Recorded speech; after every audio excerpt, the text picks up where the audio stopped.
Darkness only responds to darkness.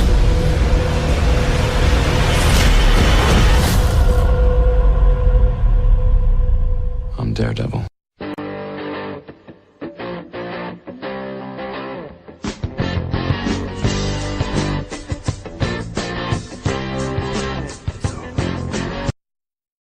Hello patrons, and welcome to this month's Patrons exclusive video, where I'll be giving my thoughts on Season 3 of Marvel's Netflix series, Daredevil. Ever since this show was released in 2015, I have been a huge fan. It was by far the best Marvel Netflix series until the release of The Punisher.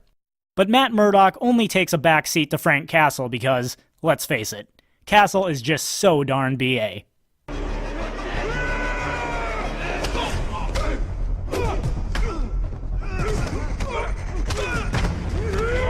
Quick warning, there are major spoilers in this video, so if you haven't watched Daredevil Season 3 yet and don't want your surprises ruined, quit watching and come back once you finish the season.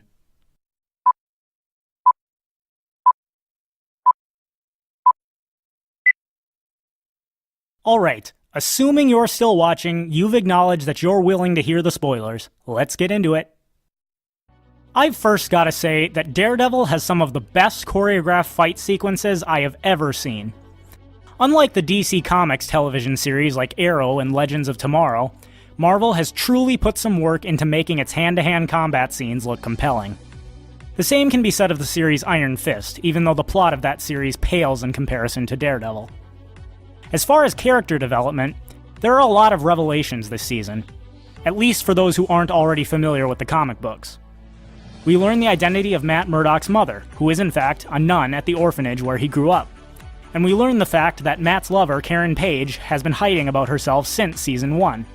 She comes from a small town where she worked as a drunk and a drug pusher, coming to her senses and fleeing to New York only after a tragic car accident took the life of her younger brother, for which she blames herself. Here's a basic summary of the season. Following the events of the Defenders miniseries, Matt Murdock is recovered by his mentor, Father Latham, and the Clinton Catholic Church.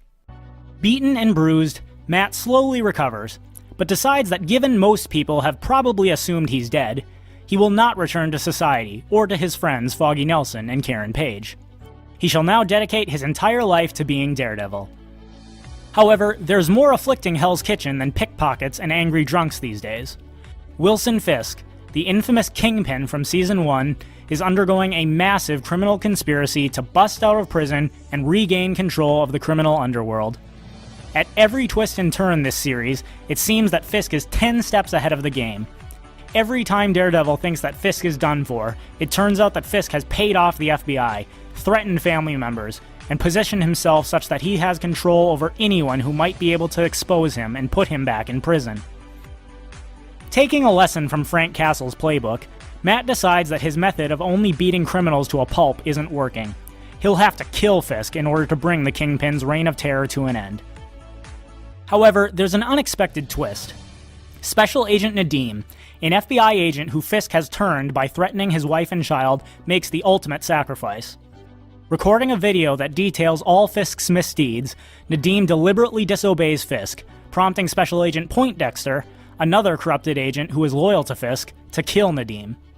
However, the video Nadeem recorded just prior to his death goes viral on the internet, and due to the fact that Nadeem recorded it knowing that he was about to die, Foggy Nelson explains that the video will be admissible in court.